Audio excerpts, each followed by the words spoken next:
Hello students, welcome to fun and learn school. કેમ છો તમે બધા? મજામાં ને? તો ચાલો આપણે સામાન્ય જ્ઞાનમાં પ્રકરણ 7 ભારતની વિવિધ બેંકો વિશે ભણીશું. પ્રકરણ 7 ભારતની વિવિધ bank. Reserve Bank of India પહેલી કઈ છે? Reserve Bank of India. Reserve Bank of India એ ભારતની કેન્દ્રીય બેંક કહેવાય છે.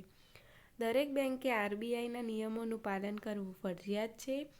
ભારતમાં બેંક શરૂ કરવા માટે આરબીઆઈની મંજૂરી જરૂરી છે. રિઝર્વ બેંક ઓફ ઇન્ડિયા એ આપણી કેન્દ્રીય બેંક છે. દરેક નવી બેંક શરૂ કરવા માટે આરબીઆઈની મંજૂરી લેવી પડે છે અને દરેક બેંકે આરબીઆઈના નિયમોનું ફરજિયાત પાલન કરવું પડે છે. રિઝર્વ બેંક ઓફ ઇન્ડિયા એની સ્થાપના ક્યારે થઈ? 1 એપ્રિલ 1935. ખાનગી બેંક તરીકે શરૂઆત. પહેલાં એ ખાનગી બેંક તરીકે શરૂઆત થઈ. વિશ્વની સૌથી મોટી 100 બેંકોમાં સમાવેશ થાય છે. એનો સમાવેશ વિશ્વની સૌથી મોટી 100 બેંકોમાં થાય છે. રાષ્ટ્રીયકરણ. એનું રાષ્ટ્રીયકરણ 1/1/1949 થયું. પ્રથમ ગવર્નર સર ઓસ્બોર્ન આર્કલ સ્મિથ. પ્રથમ ભારતીય ગવર્નર સીડી દેશમુખ. પ્રથમ ગુજરાતી ગવર્નર ઉર્જિત પટેલ. એના કાર્યો જોઈએ તો 1. ભારત સરકાર રાજ્ય સરકાર સહકારી બેંકો વ્યાપારી બેંકોના બેન્કર તરીકે કાર્ય કરે છે. 2. રૂપિયાનું વિનિમય મૂલ્ય સાચવનાર સંસ્થા છે. 3. ભારતની નાણાં વિષયક કાર્યનીતિ ઘડનાર અન્ય બેંકો પર દેખરેખ અને નિયંત્રણ રાખે છે. 4. આંતરરાષ્ટ્રીય નાણાં ભંડોળમાં ભારતનું પ્રતિનિધિત્વ કરે છે. 5. 1 રૂપિયાથી 2000 રૂપિયા સુધીની નોટોનું નિયમન કરે છે. હવે જોઈએ state bank of India. Bank of Bengal, bank of Bombay અને બેંક ઓફ મદ્રાસ.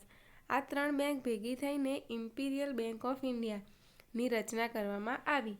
ઈસવીસન 1955માં બેંક એસબીઆઈ તરીકે ઓળખાઈ. તે વ્યાપારી બેંકની દ્રષ્ટિએ ભારતની સૌથી મોટી બેંક છે. તેમજ શાખાઓની દ્રષ્ટિએ વિશ્વની સૌથી મોટી બેંક છે. ડિસેમ્બર 2012માં તેની 15,000થી પણ વધુ શાખાઓ હતી. હાલમાં જ એસબીઆઈએ ચીનમાં પોતાની શાખાઓ ખોલી છે. સ્ટેટ બેંક ઓફ ઇન્ડિયાની સહાયક બેંકો. એની સહાયક બેંકો કઈ છે? State bank of Saurashtra, state bank of Bikaner and Jaipur, state bank of Mysore, state bank of Travancore, state bank of Patiala, state bank of Hyderabad. જાણવા જેવું. ભારતની આઝાદી સમયે ભારતમાં જુદી જુદી બેંક હતી. દાખલા તરીકે Dena Bank, Bank of India, Bank of Baroda, Allahabad Bank વગેરે. આ બધી આઝાદીના સમયથી ભારતમાં બેંકો છે. રાષ્ટ્રીયકૃત બેંકોની યાદી. તો ચાલો કઈ કઈ બેંકો રાષ્ટ્રીયકૃત છે બેંક આપણે જોઈએ. ભારત સરકાર દ્વારા 19 જુલાઈ 1969ના રોજ 14 બેંકોનું રાષ્ટ્રીયકરણ કરવામાં આવ્યું. ક્યારે કરવામાં આવ્યું? 19 જુલાઈ 1969ના રોજ. કઈ બેંકો હતી આપણે જોઈએ. 1. Bank of Baroda, Indian bank, United commercial bank, central bank of India, Canara bank, United bank of India, Bank of Baroda, union bank of India, Punjab national bank, syndicate bank, Dena Bank, Bank of Maharashtra, Indian overseas bank, Allahabad bank. ત્યારબાદ 15 April 1980ના રોજ વધુ 6 બેંકોનું રાષ્ટ્રીયકરણ કરવામાં આવ્યું.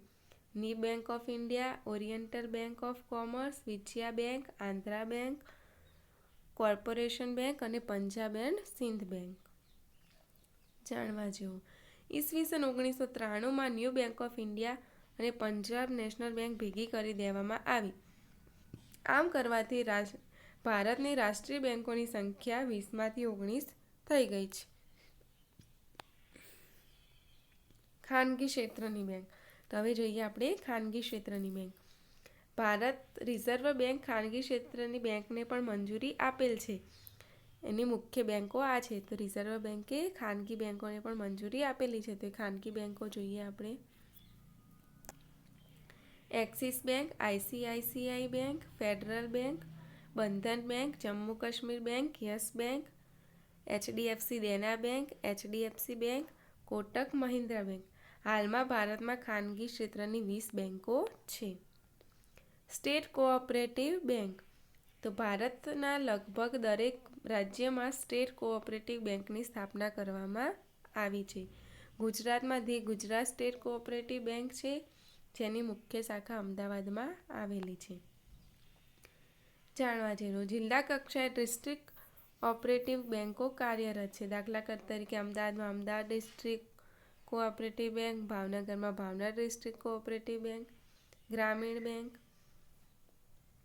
ગ્રામીણ કક્ષાએ જ કાર્ય કરતી ગ્રામીણ બેંક પણ રિઝર્વ બેંક ઓફ ઇન્ડિયાની મંજૂરી આપેલ છે. ગુજરાતમાં 3 ગ્રામીણ બેંક છે.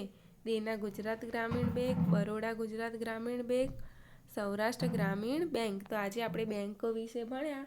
આગળ આપણે આનું સ્વાધ્યાય ભણીશું.